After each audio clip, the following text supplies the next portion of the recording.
ये जो आप सीढ़ी देख रहे हैं, ये अंदर लिफ्ट भी लगी हुई है, अंदर सीढ़ियाँ भी, लेकिन ये बाहर से सीढ़ी जो है, उस वक्त जो सिपाही तैनात होते थे ऊपर छतों पर हिफाजत के लिए, तो ये इनके ऊपर आने जाने के लिए ये सीढ़ी बनाई गई थी, जो कि बैरूनी तरफ ही है। महल के बैरूनी जानब और मगरबी जानब ये सीढ़ी, यहाँ से सिपाही ऊपर जाते और आते थे। ये नीचे वाला बेसमेंट है, जिसमें हवा के लिए ये रोशनदान रखे गए हैं, और ये ऊपरी मंजिल में जहाँ पर विंडो लगी हुई है हवा के निकास के लिए।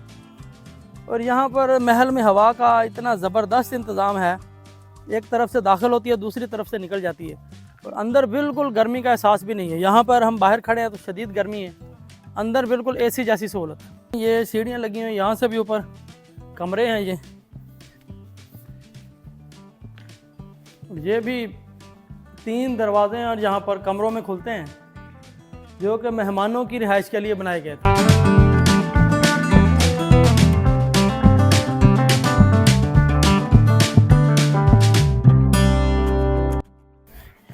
अज़मत रफ्ता की शानदार ये याद, जो आज इंतहाई खस्ता हाली में है और तवज्जो की तलबगार है, ये आज भी नवाबों की मलकियत में है।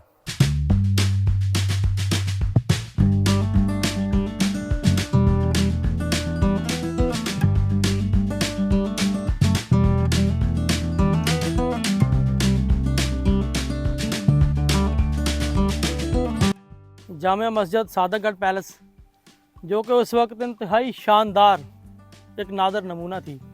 आइए हम आपको इसका विज़िट कराते हैं। अभी तो ये खस्ता हाली का शिकार है, लेकिन ये इंट्री गेट है, इंतहाई शानदार नक्शो निगार। मस्जिद का ये जो मार्बल आप देख रहे हैं, इंतहाई शानदार हालत में अभी भी खड़ा है, और इसको तकरीबन 150 साल से ऊपर का अरसा हो गया।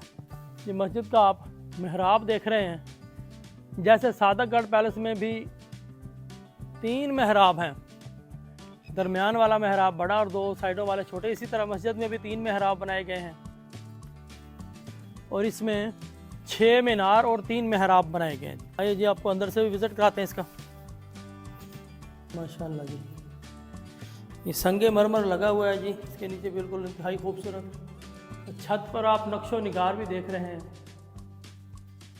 और ये पंखा भी उसी वक्त का है जी, इतनी बड़ी मोटर है इसकी पंखे की, तो अभी तो ऐसे पंखे नहीं मिलते। यहाँ पर फ़ारसी में कुछ अशार लिखे हुए हैं। शाह मा सादिक मोहम्मद ख़ान बना। हमें तो फ़ारसी नहीं आती, अगर किसी दोस्त को फ़ारसी आती है तो काइंडली हमें पढ़कर इसका मतलब आप कमेंट में बता दें। बड़ा गुंबद है जी,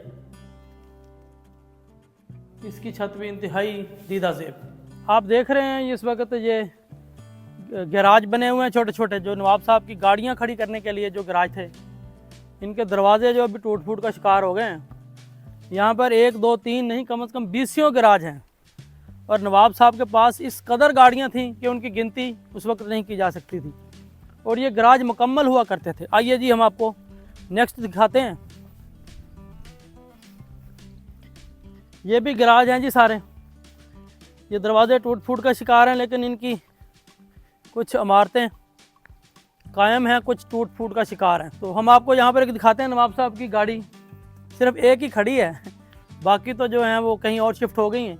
ये हम आपको दिखा रहे हैं जी इसकी हालत। उस वक्त ये गाड़ी, आप इसकी लंबाई देख रहे हैं, और ये उस अपने दौर की ये बहुत ही महंगी गाड़ी थी।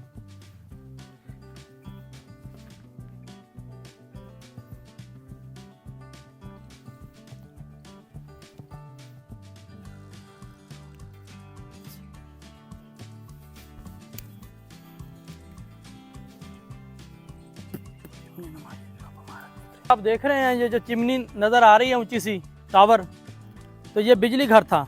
सादतगढ़ पैलेस की जो टोटल बिजली थी यहीं पर प्रोड्यूस की जाती थी। ये बिजली घर था, और यहाँ से तारें पूरे महल तक जाती थीं, और इस महल से आगे जो दूसरे महलात हैं यहाँ पर भी, वहाँ पर भी बिजली यहीं से सप्लाई की जाती है। जो बिजली घर आप देख रहे हैं ये कोयले से चला करता था, कोयले से बिजली जनरेट करता था। ये आप देख रहे हैं जी, ये वर्कशॉप थी उस वक्त, और ये गाड़ी का सिर्फ ढांचा ही खड़ा है।